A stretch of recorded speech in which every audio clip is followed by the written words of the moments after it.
In the United States, football isn't just a sport. It has become a prevalent subculture in America. The subculture has become so established that attending high school football games on Fridays, watching college football on Saturdays, and especially watching NFL games on Sundays has become a social norm throughout the country. When people think of Thanksgiving, a holiday that marks all that Americans are thankful for, one of their favorite activities is to gather in the living room and watch football on the television. But what does this say about American culture as a whole? Should we be celebrating a sport full of violence on a day that we are supposed to be giving thanks? Football has revealed to not only produce negative emotions such as anger and hostility, but also has put an emphasis on negative gender roles and expectations. Doing a sociological analysis on the football culture, we can first look at the hierarchy it creates at both lower and higher levels. In high schools and even in colleges, the football players and cheerleaders are at the top of the social pyramid.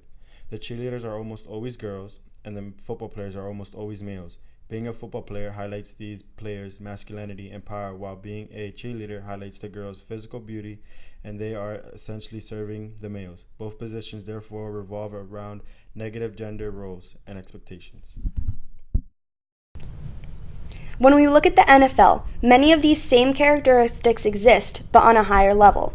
Many young males see NFL players on TV and look up to them. They yearn to have the same skill levels and masculinity that these players exemplify. Not only are these players seen as masculine, but they also receive tons of money and often demand for more. When young children see their role models being greedy, they will see it as positive. Women also continue to be objectified through cheerleaders, but on a national level. When coming from and entering commercial breaks, cheerleaders wearing skimpy uniforms are flashed across the screen at angles that accentuate feminine features. The crowd environment of football games can also be seen as negative. College and football stadiums are full of drunken fans yelling offensive comments about the other team and often encouraging their team of choice to pummel their competitor. Fights even break out between opposing fans in the stand. Even when watching the game in the living room or at a sports bar, fans can be seen drinking and yelling furiously at the television. So why is football so prevalent in America if it creates negative emotions and environments?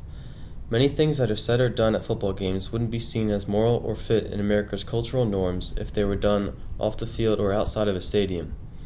Because all of these normal, unacceptable behaviors are done through football culture and so many people immerse themselves into football, one can come to the conclusion that Americans are using football culture as a negative outlet.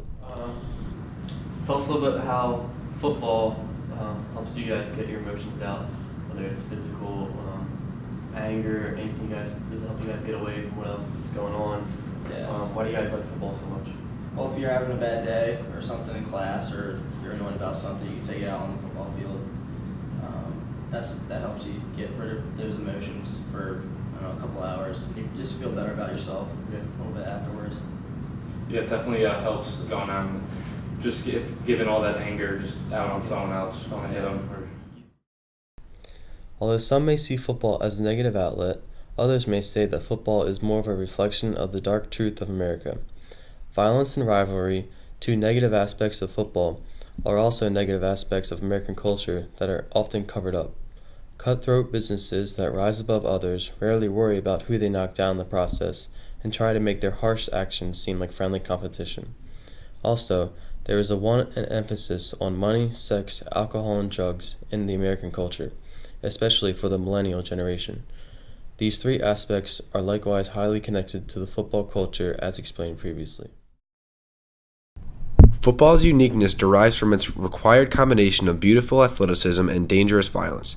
From 1982 to 2005, 98 high school students died in the United States as a result of injuries suffered from football. Should we find the violence attributed to football troubling?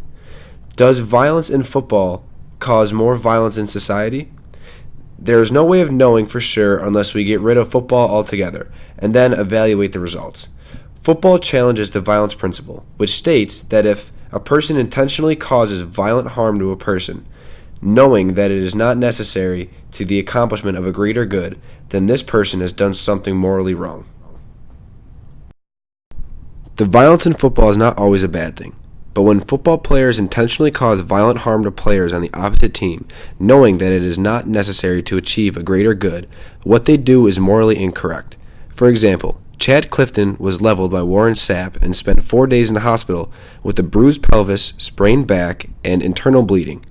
In football today, a gray area lies in regards to what media coverage of football emphasizes whatever will hold the casual viewer's attention the most, which is, in most cases, violence.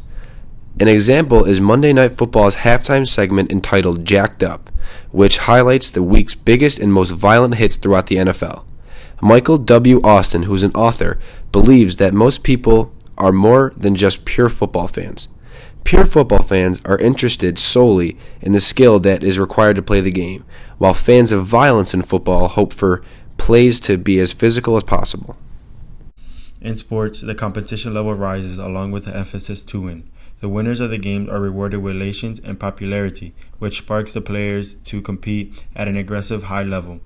These expectations of athletes to win influence them to become machines with their routines, such as eating healthy, working out, and working on their talents.